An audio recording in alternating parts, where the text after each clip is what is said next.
Rituparna, I'm going to start with you. Too woke, or are organizations across this country finally waking up to the fact that mental health is a real challenge in our country now? I'm very happy to note that more and more organizations are at least acknowledging that stress is a real problem. But I have a huge problem with the extremities that sometimes, get unnoticed in terms of responses and reaction to it. For example, the extremity that you started today's conversation with, that, okay, if somebody is stressed and is expressing it, then just figure out a way of doing away with them. And then the other absolute opposite polarity, where you're now talking about de-stress holidays and leaves and all of that. I think organizations have to strike a balance, and even for individuals need to know their own balance. I have met and I have personally had so many people who have an amazing ability to handle stress, and they know that the work pressures are such that sometimes it gets difficult, but they also know how to give it an outlet.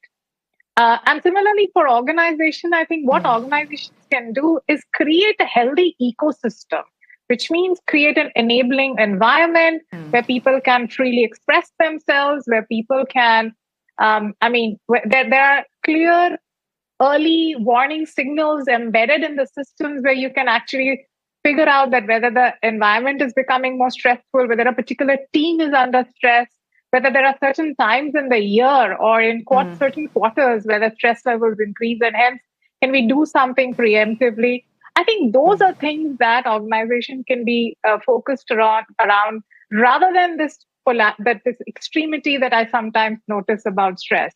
Every individual's ability differ in terms of handling stress. Some people thrive in stress. Some people actually enjoy being in that pressure cooker situation, and some people don't. Expecting everyone to behave in the same manner is essentially what's wrong. And if that's what employers are expecting, they have to have very clear filters in terms of what kind of people they want to hire. If you're looking for competency, but you also want people to have to be able to work in high stress environments, then be very transparent and clear in your process. Otherwise, it's trying to be everything to everyone and trying to achieve everything at the same time is essentially a recipe for disaster. So I'm glad that we are all having this conversation. But stress is real. But then let's not get into this, respond in knee-jerk reactions. That's probably not going to help the situation.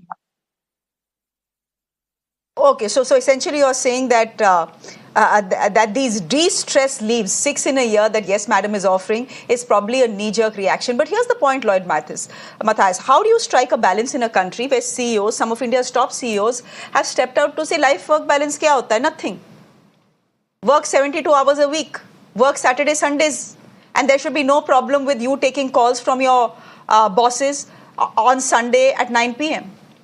So there is no such thing as work-life balance in our country or in most organizations in this country. Indeed, Shreya.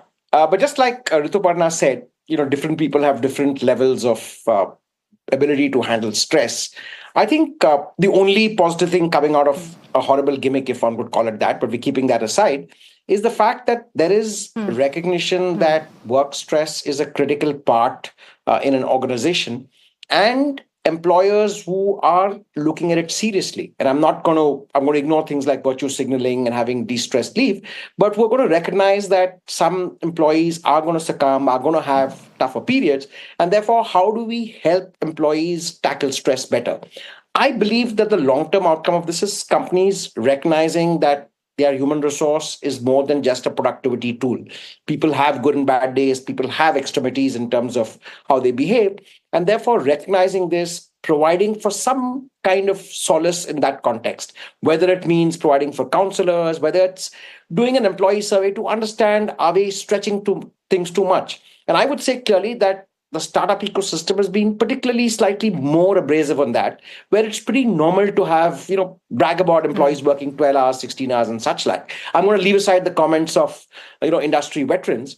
But just as an absolute point, I think HR departments and companies need to look at, are they exposing their employees to just too much of stress by pushing them too hard?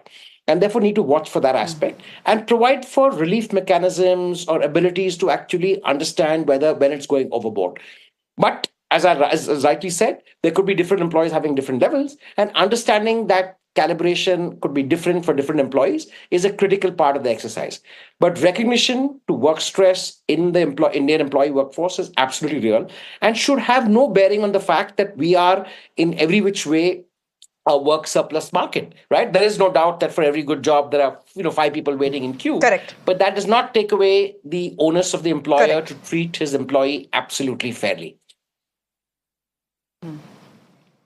Okay, so what are you saying? Are you saying it's not a good idea? De-stress leaves are not a good idea? Is that what you're saying? I think calling out leaves under different buckets. I think most employers do provide for some form of medical leave, where it's an emergency, when you have an issue. Now, whether you want to call it de-stress leave, whether employees just need to take a break and spend time with their families, recharge their batteries, do the good things. I think that's fine. But like I said, calling out things like de-stress leave seems, and in this context specifically, sounds like virtue signaling. I'm not saying it's a bad idea. I think every employer needs to provide for at least close to 21 days to a month's leave. And employees should be encouraged to take that leave, right? Those days of bragging about the fact that I went 3 years without using my leave and in cashing that leave, I think that's behind us. And I hope most employers are in that phase. But, just branding things like de-stress leave seems to my mind as an overreaction, one end of the extreme, as Rituparna put it.